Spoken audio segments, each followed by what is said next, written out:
د حضرت شقیق بلخی رحمه الله یو شاګرد دی په نامه د حضرت حاتم اعصم رحمه الله. دا دواړه کوم کسان چې دي که شقیق بلخی رحمه الله دی د وخت نامتو او نامور او مشهور بزرګ دی او کور پسې دغه شاګرد دی همدغه شانتې د وخت یو مشهور بزرګ او د خدای ولی او دوست جوړ سوی دی او ګرځېدلی دی او خلک یې تر نن نه تر قیامته پورې وپېژني. خدای په نیکانو کې یو لوی مشهوره شخص تېر سوی دی. د خپل استاد حضرت شقیق بلخی رحمه الله سره درود 10 کاله تېر کړل. څو درود 10 کاله. یو وخت د استاد پوښتنه ځینې وکړه تپوس یې ځینې وکړې چې ای حاتم اعصمه ته دا راته وایه دی په نه په غوږو کړو نه په سترګو ړوند دا کومه واقع چې وده ته حاتم اعصم ویل کېږي کوڼ دا هم د یو ناشنا واقع داستان پکې پټ دی. د یو چا د پوشي د وجې د ستر او پردې د خوندي کولو له وجې د هغه ته ځان کوڼ اچولی و. بهرحال دوستانو نو هغه پوښتنه ځینې وکړه چې بابا تا دا دونه ټیم له ما سره تېر کړي چیشت یې زده کړل څه سبق دي پړاو کوي ودې وایي د ورته ویل استاذ قربان ما له تا څه ده ستا په دې دومره ټیم کې چې ما ستا شاګردي وکړله په دې ټیم کې ما له تا نه چې زه د ځان لپاره معیار ګڼم چې ما ټینګ هغه مضبوطې کړلې خبرې مې ځان ته کښې شو چې دا به په ځان کې راولي یعنې په ځان کې چې مې راوستلې هغه خبرې ما ورته زده کړي دي چې زما زړه پرې تړل سوی دی هغه مې اته خبرې زده کړي دي. جنید بغدادي رحمه الله د مرګ وروسته چا په خوب کې ولیدي باره ورته ویله چې الله پاک څه در سره وکړل الله پاک معاف کړم ډېر لوی عالم او لوی شیخ بزرګ تېر سوی دی څه سبب باندې ورته وی دوسته نور یې څه کوې هغه د شپې په اخر کې تهجد په ټیم کې ورشي هغه یو څو رکعاته په شا راغلل هغه ټول قیل و قال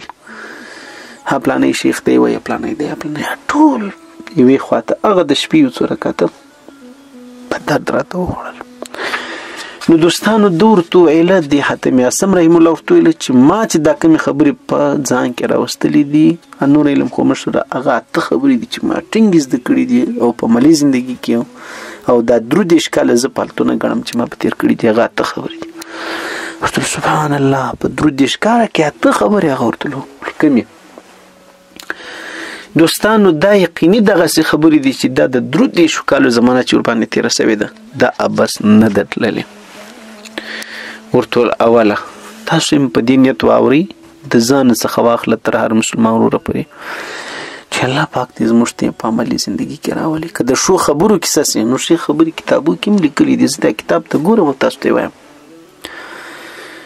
نو کتاب خو دوستانو دا کمال نسو کمال دا دی چې درکې راسي په زندګي کې دي معلومې سي. اوله خبره مې دا زده کړې ده ای استاذه ای شیخه ای زما بزرګه چې ما ټول مخلوق دا د الله پاک دا وڅارئ ومې کاتئ ما د ټول مخلوق دا د یوه وجې څه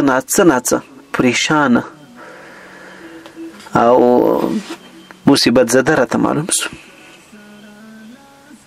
خو هغه پریشانه په څه دی ټولو ته د رزق مسله ده دغه د وجې دغه په سر درد دی دغه د وجې هغه ذلیلي دغه د وجې هغه مثال ډېر خلک داسې کارونه پکې کوي چې نارواو ته یې لاس ورچولی. ما د خدای کلام هم چې سر در پای پورې وکاتئ نو 12مه سپاره چې کومه ده وما من دابة فی الارض الا علی الله رزقها دا آیات هم زما در پام او در سترګو تیر سو نو ما چې دا آیات وکتل او دلته مې د انسانانو د خدای د مخلوق پریشانی ته وکتل ما د ځان سره دا ویل چې بابا د انسانان چې پریشان دي دا دونه چې بعضی کسان یا ذلیله یا در حد ډیر زیات کوشش کول یا مقصد یې دا ګڼلی دي یا بابا چپ کې درواغو دوکو د بل وینو تویولو باندې هم سرپنده کړي نو د رزق وجې د رزق ذمهواري خو د خدای اخیستې ده نو وما نصدق من الله قیلا نو ته الله پاک د ټول مخلوق ذمہواری اخیستې ده. وګوره مرغان ته الله پاک څنګه ورسوي، نور هر قسمه د مخلوقاتو. نو ما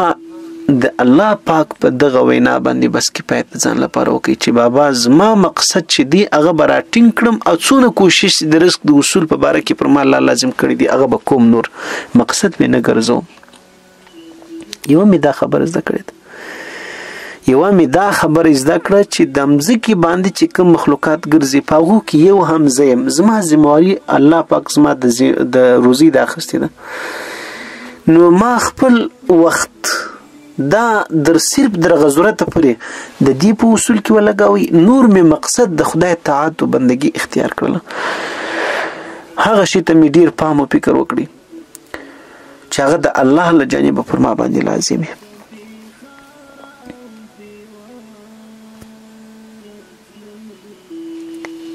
یوه مې خبره زده کړې، دوهم مې دا خبره زده کړې ده په دې 3 کاله کې. نو ځکه زه اوس په سکون یم، زه په اطمینان یم، څونه چې ما ته خدای وسه کړی دی څه کوشش کوم ما ته الله پاک ښه په عزت را رسوي، خو مقصد مې مو پیژندی دې خبرې سره. دومره خبره چې ما زده کړې ده هغه دا ده، ما بیا وکتل چې د خدای مخلوق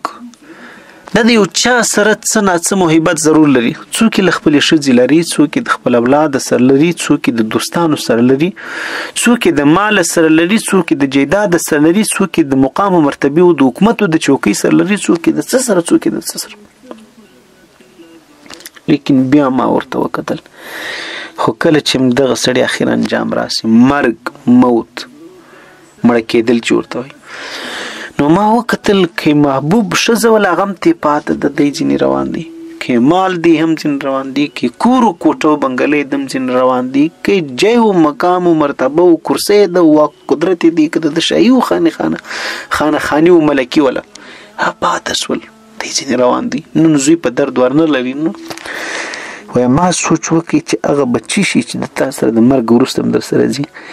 وای مو پیژندله چې نیکي ده، وای ما محبت د نیکۍ سره وساتي، ما ته نیکي دومره خوند راکوي لکه یو چاته چې ښځه خوند ورکوي، یو چاته چې د اولاد سره مینه و محبت یې د چا. ځکه دا د دې او دغه په مابینځ کې فرق دی. دا به هر ځای در سره وي، برعکس چې څه دي در څه پاتې شي، دا به تا سره قبر کې هم در سره دسته څه نه چلا کېږي. بیا ما سوچ وکړئ، د خدای په کلام کې وکتل د رسول برکه حدیث، ستاسو زده کړې سبقان درسونه د خدای په کلام کې ما ته دغه آیات سترګو ته ودرېدي، واما من خاف مقام ربه ونهى النفس عن الهوى. الله وی هغه څوک چې د الله په حضور کې د درېدلو څخه وویریږي او خپل نفس دا کنټرول کړي، منع کړي نفسي خواهشات، هغه د الله په حضور کې د درېدو څخه وویریږي. نو ما ځان ته ویل چې بابا د خدای په حضور کې خو درېدل لازمي دي، او د خدای د حضور بیره دومره داسې ده چې په ورځ د آخرت من بیا نفسي ناري وي. وی د انسان چې الله پاک وي چې بنده الله اکبر، وی د انسان به دار ویشته در ځای ویني راوځي. نو ما وی دا خو تر پر لازمي ده، نو چې لازمي دی حساب کتاب در باندې لازمي دی، پښتنه در څه کول کیږي کنه. نو د دې سره برعکس نام لازمي ده چې په دنیا کې کچیرته ته د یو څو ورځې زندگی لنډه وقفه د په پریز تیره کې، د په خواهشاتو نه کې تیره، دا کې د خپل نفس کنټرول کې، نو د ابد کامیابی تعالی د خدای په کلام کې ته دراورولې ده. ونهى النفس عن الهوى فإن الجنة هي المأوى. نو ما دا شو وګڼل، دا نه چې د یو څو ورځو پر دې خواهشاتو جنت قربان کمبل می دا آسانه سوله چې د الله په حضور کې درېدل هم لازمي دي، او د آخرت کامیابی هم پر دې پرته درځه. بابا خپل نفس را کنټرول در دې پوری چې ما اوس نفس داسې مخته کړی دی، زما نفس داسې مخته شو چې نن بدی خو نور کې اطاعت. ان النفس لاماره بالسوء، نفس اول سرکشي، خو څوک په دې نیکی باندې دی حال تراسي چې یا ايتها النفس المطمئنه ارجعي الى ربك راضيه مرضيه فادخلي في عبادي وادخلي جنتي. څلورمه خبره ما دا وکړه، ما وکتل چې د انسانانو د خدای په دې بندگانو کې چاته چې کوم شی ډیر قیمتي چې څومره ارزښت ورته لري دغومره دغه شی سره دغه سړي مینامي او دغونه خیال ساتي دغونه پام فکر باندې کوي په احتیاط ور سره کوي په احتیاط هغه شی دی. مثال تر ټلیفون راواخل چې په موټر باندې تکر شروع کا په 400 لکه چرانی ولې نو هغه دغونه دغه حفاظت ورکوي دغونه دغه پزړی کې ځای نیولي. لیکن دلته بیا یو بل مسله ده چې ارسونه تا ته محبوب او تا ته قیمتي شی وي نو یا خو دا شی ختم کیږي یا خو کچلو هغه شی ستا سره ول یو ورځ به داسې چې دا هر څه بل ته نه پاتې ته به تیر روانې مرګ موت چشته وي. نو ما سوچ وکړ چې یاره د دنیا چې د سرو زرو سي په دیوال دی ورولګیږي چې ته ځینې یا دا درڅه ختم کیږي نو قیمتي شی خدا نس دي کې خو غټ نقصان قیمتي شی چې شي دي قیمتي شی هغه شی دی چې د تاسو سره همیشه در سره وي. بیا مې د خدای په کلام کې دی آیات ته پام سو او فکر سو چې الله پاک وي څه چې له تاسو سره دیغه ختم کیږي دغه دوه صورت دی به د تا د کوتو زی به تجنیته کسره زره می لیکن هغه څه چې د الله سره یې هغه باقی دی. وما عند الله باق څنګه ته قران کریم دی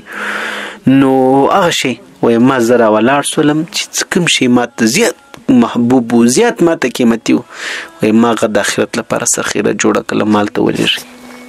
چې همیشه په پښراس. پنځمه خبره ما دا وکتل چې د دنیا کې د یو چا سره ضرور دښمنی چې د یو چا سره جنگ دی د یو چا سره دخوابدي دی د یو چا سره څه مسله ولما د خدای کلام ته وکتل د خدای په کلام کې رب العالمین ما دشمن هغه شیطان شولو ان شیطان لکم عدو مبین فاتخذوه عدو. الله استا دشمن دانی نو بس د نور دشمنی څخه خلاص زرا ولاړ سم د شیطان می په خپل دشمنی باندې ونیوي د دوستی لاس می ځنيست کړی کته کړی چې دا رښتیا ته تبا کوي نو کوم خبره چې دیو ماته کی زه خبره نه مانم برعکس کوم خبره چې ماته یو بزرګ چې چا پښتنه وکړل واغور تل چې ما د حق او د ناحق د ش او د بد په مابین کې دا فرق یې دی زه وګورم د بزرګانو خبرې دي کنه وې زه وګورم چې زما نفس کومه خواته متوجي چې دا خوا واخله وې دا خوا نفس خو پر ناروا باندې زغلی ډیر هغه خواته ډیر شو کیش وې زه د بل لار واخم غیبی د خدای په فضل سره غلار سمامي. نو دوستانو وې ما د خپل شیطان په دشمنی باندې ونیوي دا د شیطان څخه ما سي او نور دشمنی ما ختم کړل بس. نو لدی سره د دنیا سکون ماته ملاو شو د دې سره به د عقبه کامیابی ام الله پاک متعال نصیب کړي. نو د دې وجه ما بل خبره پنځمه خبره ما دا زده کړو شپږمه خبره ما دا زده کړله چې ما وکتل چې د یو چا پر خپل پیسو د یو چا پر خپل بدني او صحت د یو چا پر مال او دولت پر قدرت پر خپل جاه او پر مرتبه باندې یو چا پر تجارت او پر دکانداري باندې د یو چا پر خپل اولاد باندې د یو چا پر قربانو باندې د یو چا پر چش باندې د یو چا پر چش باندې اعتماد وی بروسي چې دا ته لاس درکولای شي وای ما بروسه او اعتماد دا پر الله رب العزت باندې کوي. ومن يتوکل على الله فهو حسبه ځکه چې دا ارڅ په خپل مخلوقات دي مخلوق عاجزي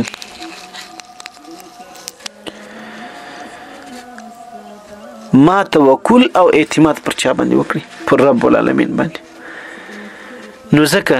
چې څوک به پر چا باندې توکل وکړي پر الله رب العزت باندې الله پاک کفایت هم کوي. الله پاک بیا دا غل سړی څنګه چې توکل الله پاک باندې دي سړی کړی دی خپل کوشش ورسره توکل کیږي څونه ست مکلف به تکید نه کیږي دا غل لاس درځنه کښینه. ومه خبره ما دا وکړه ما دا زده کړه ستاسو چې ما ټول دنیا وکتله څوک خپل عزت هغه په مال کې ویني، څوک یې په قدرت کې ویني، څوک یې په قریبانو دوستانو کې ویني، څوک یې په فخر او په غرور کې ویني، څوک یې په چش کې ویني، څوک یې په چش. د خدای کلام او د خدای دین ته چې ماراله ما پام وکړي، نو الله ماته وایي ان اکرمکم عند الله اتقاکم، ستا عزت په تقوا کې. ته د خدای په نیز هغه وخت عزتمن کېږي چې ته متقی. نو دلته ما تقوا اختیار کړه چې ستا مقام او مرتبه دلته الله ته تېږي. او دارنګه او دا هومه خبره و. اتمه خبره ما دا زده کړله چې په دې دنیا کې د یو چا سره د حسد وي، یا د هغه د علم په وجه، یا د هغه د رزق د روزي په وجه، یا د هغه د اولاد په وجه، یا د هغه د یو شي د بل شي په وجه. وای ما چې وکتل ته تقسیم خو چا کړی دی؟ نحنو قسمنا بینهم معیشتهم. الله وی دا تقسیم ما کړی دی، چاته مې اولاد ورکړي دي، چاته مې رزق روزي ورکړي، چاته مې دولت او قدرت ورکړي، چاته مې ما پیسې ورکړي، چاته مې صحت ورکړي دي. نو ما د دې هر څه د نظر وګرځوي چې تقسیم الله کړی دی، نو ستا لپاره همدغه خیر دی چې تا ته درکړي دي. نو ما بالکل حسد مسد چا سره پرې شو، بس زه د الله په تقسیم راضیم او راضي شو. نو لدی وجد دغه اته خبرې ما په دې درو دیش کاله زندگی کې داسې زده کړې چې په خپل ما په خپل زندگی کې راوستلې دي. یو استاد ورته وایي یا بچي یا شاګرد یا ورور، یقیني تا داسې خبرې زده کړې دي چې دا خبرې خلاصه ده د تورات، د انجیل او د زبور او د قرآن کریم. یعنی دا داسې خبرې دي لکه تا چې دا څلورو سره کتابونه په خپل عملي زندگی کې راوستلي. دا بنیادونه دي. نورې څه خبرې چې دي هغه ټولې پر دې باندې سربیره بیا درېږي، دا بنیادونه دي. الله پاک دې وکړي چې په موږ ته کې